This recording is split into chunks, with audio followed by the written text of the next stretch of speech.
Welcome back to This Day Live, the Sunday talk show here on the Arise News channel. The program continues. Petrol stations are now selling fuel at 540 naira per litre and even above. It's an almost threefold increase on the previous price of 185 naira per litre. Energy correspondent Georgina Ndukwe Ezanyika reports. The price of fuel per litre went for between 185 to 195 naira, depending on the filling station that you go to. But as at today, Wednesday, the prices has been adjusted. I am standing right by the NNPC mega filling station at Zone 1, Wuse Zone 1, Abuja. And as you can see right behind me, the price has been adjusted to 537 naira per litre. Other filling stations in the FCT are selling at 540 naira per litre and above. But what is the role of the Nigerian Midstream and Downstream Petroleum Regulatory Authority in determining the pump price of fuel? Arise News reached out to NMDPRA to explain this on live television, but the regulator says officials are in meetings and so cannot honor this invitation. While motorists still queued up at the filling station expressed their displeasure at this price increase. We are actually thinking it's something within the range of 350, 400, but 537 is out of this world. Now I get 5,000 now to buy fuel now, and they say it's 5,000, 500 and plus.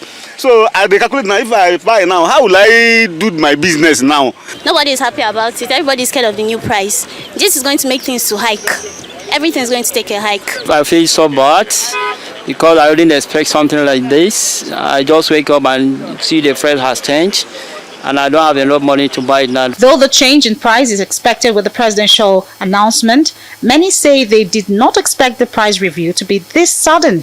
Nigerians say they expect the federal government and relevant agencies to put in place measures to cushion the ripple effect of the increase in the pump price of fuel. That set deadline of June would have prepared us ahead, but not taking us impromptu. So those who follow the public transport, what becomes of them while going back? Why can't local refinery work? They should fix it. The populace cannot suffer for the inefficiency of government. Commuters will have to pay more as drivers jack up their prices to break even. Prices of foodstuff and goods will also have to go up. I would like to go and be carrying 200 again. How will I make my money? How will I buy another fuel again? I went to the black market to buy fuel. They are telling me by liter is 900, 800. So I can't have a choice. I must buy it. So if I went to the customer, if I charge the customer highest 1,500 or 2,000, he will complain. The Independent Petroleum Marketers Association of Nigeria explains why some filling stations had to stop selling PMS when the president made his pronouncement. Even at the moment, at the state now, I believe that so many stations have the product, but because up to this moment, NLPC have not given independent their price, their loading price.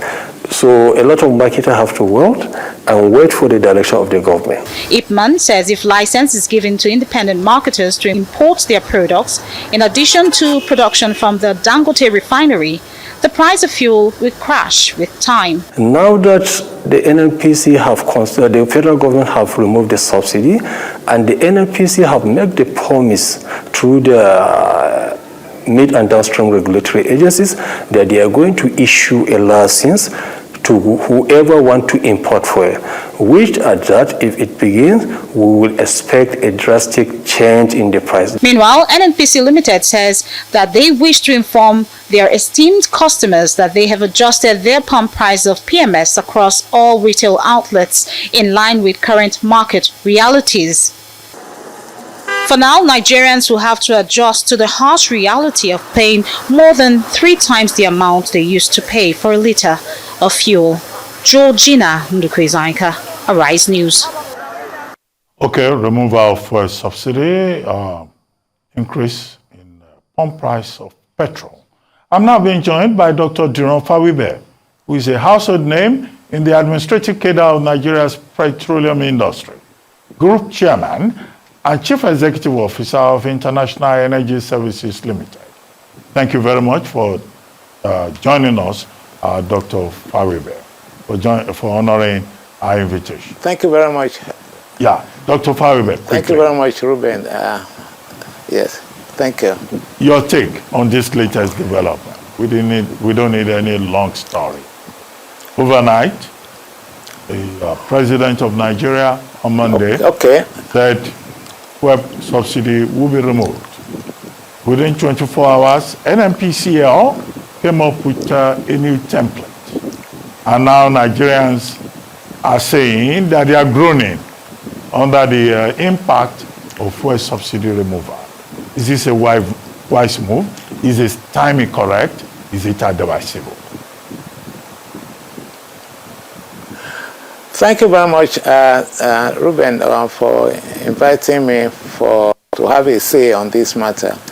It is an open secret that the price of fuel will have to go up come July 2023. Since last year, the Buhari administration indicated that it will be passing the issue of subsidy removal to the incoming administration. And many people, including yours sincerely, indicated that this might create a bit of problem for the new administration. But the Buhari administration, in its wisdom, decided that the issue of subsidy removal will not be handled by that government. And one could easily understand that the position of the government at that time, because the nation was preparing for a new election, and removal of subsidy could be used by people who are in the opposition or whatever their position in the polity, to cause mayhem, and the election that went on and some part of this year might not have taken place. So it's an open secret that subsidy removal will be will take place this year. Now, it's an open secret that there was no provision for subsidy with effect from July 2023. And the labor union that has traditionally opposed the removal of subsidy was aware of the budget for 2023 up to June. And so if that was the case, then nobody should claim to be unaware that the price of fuel will go up if subsidy removal takes effect from July 2023. So, and the president, the new president, Asiwaju Bola Tinubu, was just being honest, swearing to the new constitution that it will maintain the rule of law. So, if there was no provision for first subsidy with effect from July, it would be illegal for Tinubu administration to take money from nowhere to start to subsidize fuel price, because the National Assembly will not have appropriated fund to pay for payment of subsidy. And we have had the GCEO of NLC Limited stating that the federal government is owed over 2.8 trillion naira for subsidy that has not been paid. And what's any reasonable or rational person will ask, do we want NNPC to go bankrupt, and then commit illegal, breach the constitution by continuing to provide money for subsidy that is not actually there? So this requires understanding on the part of every Nigerian, because for too long we have been in this game of subsidy removal or pricing of fuel. Even right from the time of Chief Obasanjo administration. I remember at that time, the whole nation was sensitized on appropriate pricing, and there was a nationwide campaign on the appropriate pricing, involving even the traditional rulers across the length and breadth of this country. And me personally, I was made to organize, a one-day seminar for its professional institutions, in the country, and they came to Victoria Land, and we had a robust engagement to sensitize, the professional bodies. So nobody should be unaware of the danger that and the problem that subsidy has caused this country. And there's hardly any month, or I would say that it is a frequent occurrence, for government officials, professional bodies, foreign organizations that are friends of Nigeria, indicating the terrible havoc that subsidy is causing on the Nigerian economy. And it's about time that we have to take the hard decision, to ensure that we remove subsidy. I hope this will be the final showdown on the issue of subsidy. But having said that, the Tinubu administration has to go in serious dialogue, practical and realistic dialogue with the labor unions, on what could be done, as a measure to cushion the effect of the subsidy. As far as subsidy removal is concerned, just as the president announced on May 29, subsidy removal should be gone. And then that is not the end of the world. For this country. It should be a case where we can cushion the effect. And incidentally, we are aware that the World Bank has given Nigeria about $800 million, to provide palliative for the vulnerable, poor sections of the country. The question now will be how to identify these poor and vulnerable so that they may not suffer, as much as the issue of removal will cause the Nigerian economy. Dr. Fawibe, I get the economistic argument about subsidy not being sustainable. NNPCL says, yes, as of March 2023, NNPCL was being owed about 2.3 trillion. And there's no evidence that there is even money to pay this. But what should come first, the chicken or the egg? The Buhari administration told us that, look, there will be consequences if subsidy is removed. So the Buhari administration dodged. Some people are saying the Buhari administration simply laid a trap for the Tinubu administration. Now we have seen the nature of that trap. We have been told that there are knock-on effects. Labor, organized labor, is saying it's going to shut down the country from Wednesday this week. What do you think about that? We spike the nose to spoil the face. It will be very unfortunate and tragic for labor union to take this position. I was reading in the newspaper today the comment and write-up of Chief Frank Kokori, who was one of the protagonists of non-removal of subsidy.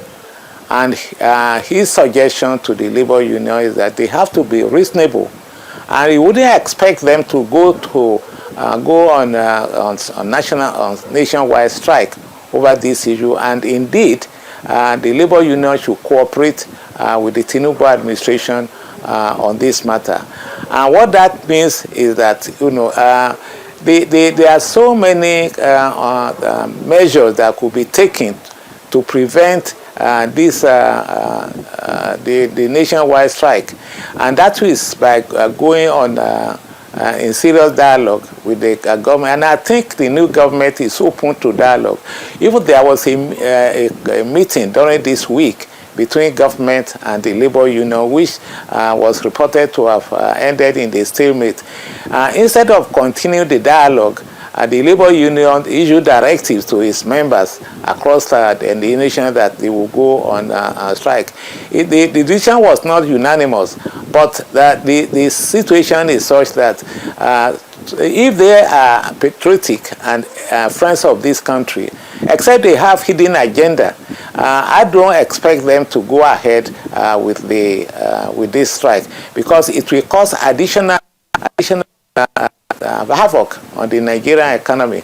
Now, our economy is in a fragile situation, they should listen to the voice of reason.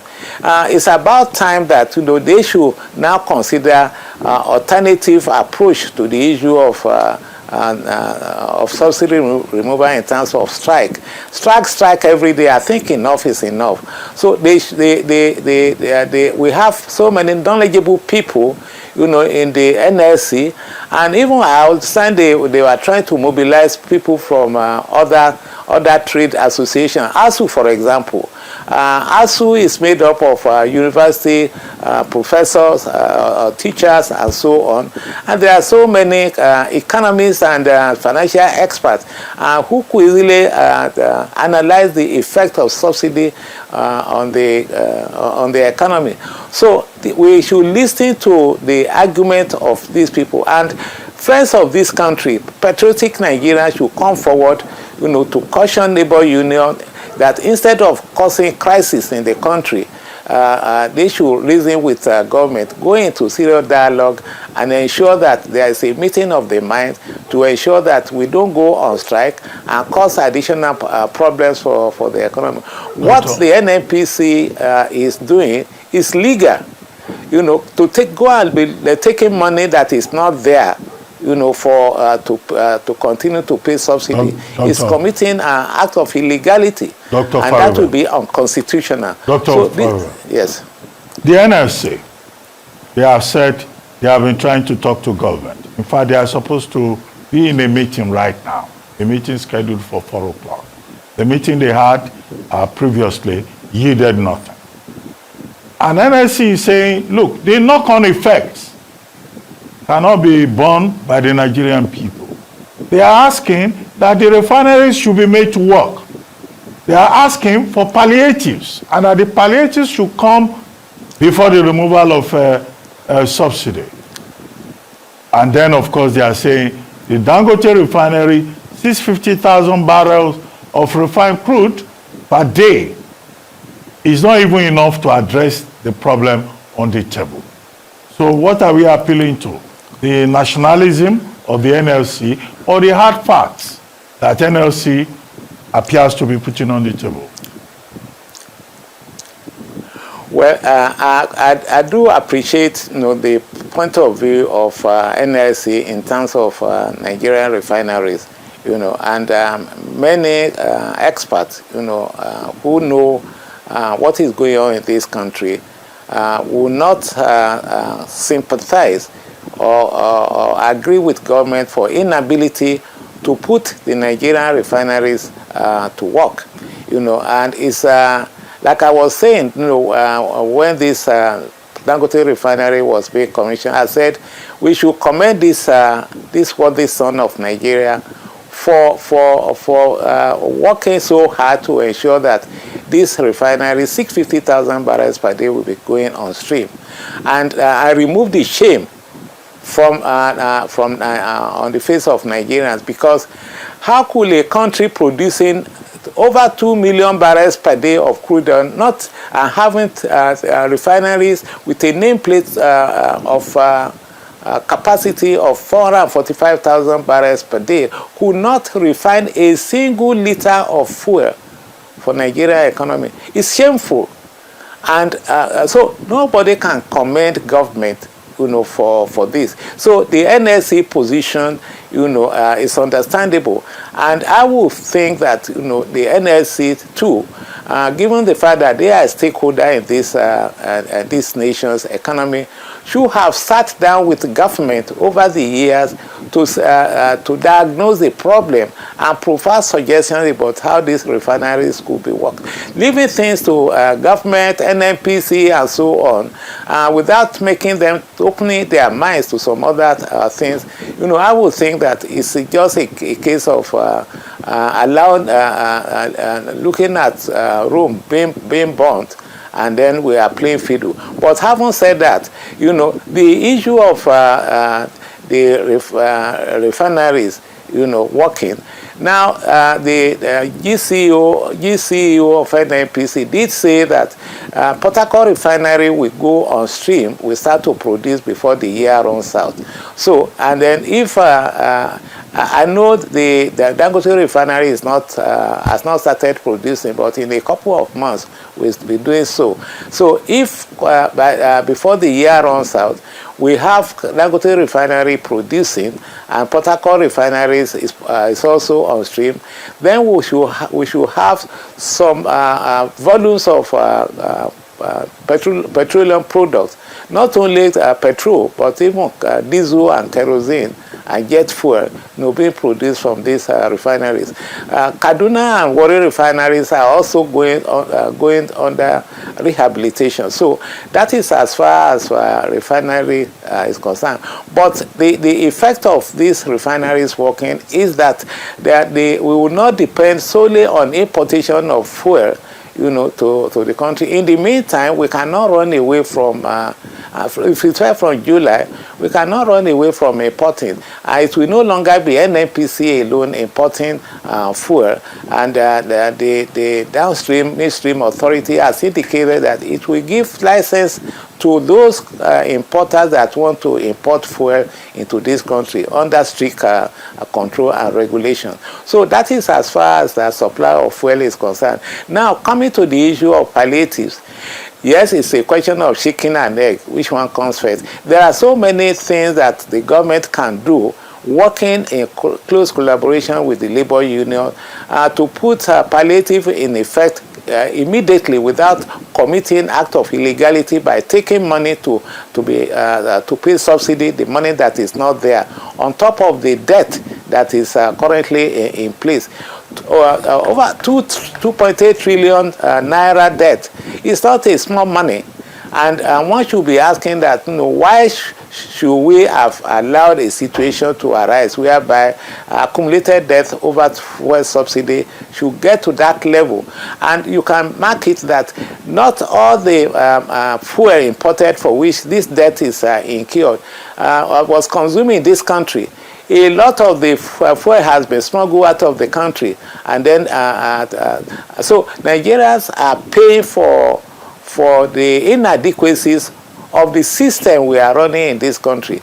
Yes, we now have to be putting on spot. Why should we allow fuel to be smuggled out of the country on a large scale? I believe that probably not less than about 35% of fuel said to have been imported to the country, after which we are paying this subsidy, has been smuggled out of the country. So, Dr. yes. Fawibe, I mean, you are the expert. You've been in this industry for more than 50 years, and I respect that. Do you genuinely believe, and I need a brief answer, that this new regime of fuel subsidy removal will solve the problem of fuel smuggling? That's one. Number two, in 2012, January 2012, the Jonathan administration tried to do the same thing. These same people that are there now, at that time, thought it was a bad idea.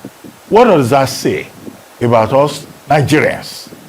That 11 years later, the same people who were organizing pepper soup and jollof rice at Ojota, they've returned to the same point. Would Nigeria have been better off if we had taken that decision at that time? Briefly, because we need to move on. I have the NLC president waiting to make his own contribution.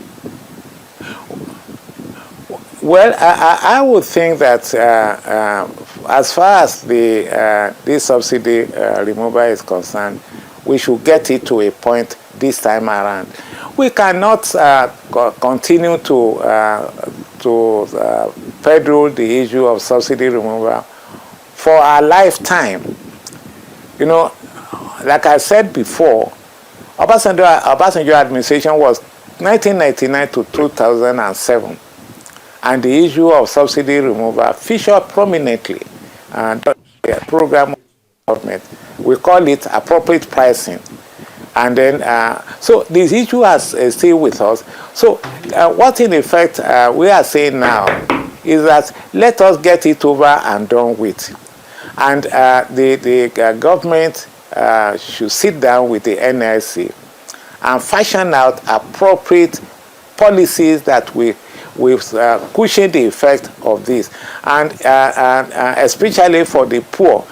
And the poor we are talking about is variably in the urban areas that will have to be taking transportation, to work and so on. There are so many measures people have suggested. For example, you could easily extend the tax exemption, pay exemption to Nigerian workers earning up to 50,000 naira a month. That will put cash in their hand as against carrying naira to go and be meeting some people. Then after all, it is the transportation that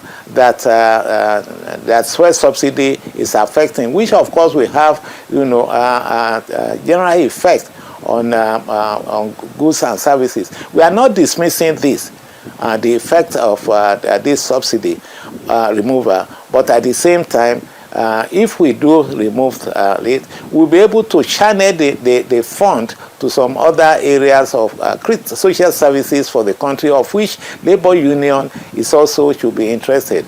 And except, like I said before, if labor union doesn't have a hidden agenda, this time around, with well-meaning Nigerians and experts on, even not in government, could be co-opted, to fashion out, arrange policies and measures that we that we fashion palliatives, to Nigerian people and Nigerian poor and vulnerable, so that at the end of the day, it will be a win-win for everybody. Now, let me say this finally, that even when the refineries, Dangote refineries and Port Harcourt refineries are working, it does not mean that there won't be an increase in the price of fuel beyond the 185 naira per liter that is currently playing out.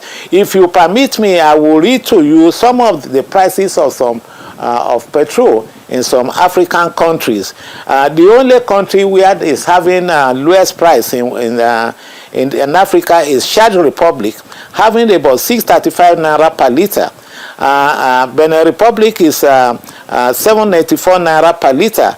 Ethiopia is 842 naira per liter. Togo is 855. Cameroon, that is also producing country, is 896. Madagascar is 1,000. Mozambique is 1,004 naira per liter. Rwanda is 1,009 naira per liter. Now we have Morocco, 1 naira and 42 per liter. Zambia is 1,068 naira per liter. Central African Republic is 1,662 naira per liter. So what are we talking about? And then if in Lagos, the price of fuel is fixed at about 486. Now, if the price is about over 500 in Abuja, it gives room for the cost of transportation, because this is the way it is. It was, before October 1, 1973, when we were operating free market prices of fuel. I have the statistics of prices those days because I used it for a research in 1969-70. So the price of fuel in Lagos wasn't the same as in Maiduguri or Sokoto or Port Harcourt and so on. So the current price regime reflects market forces and should be allowed to say. Dr. Fawibe, I've heard you very well about market forces. There are persons who have also said that a bottle of Coca-Cola or a bottle of beer should not be more expensive than a liter of fuel. But those countries that you have quoted, what is the minimum wage in those other countries? What is the condition of living in those other countries? These are comparative things, and that's what labor is talking about.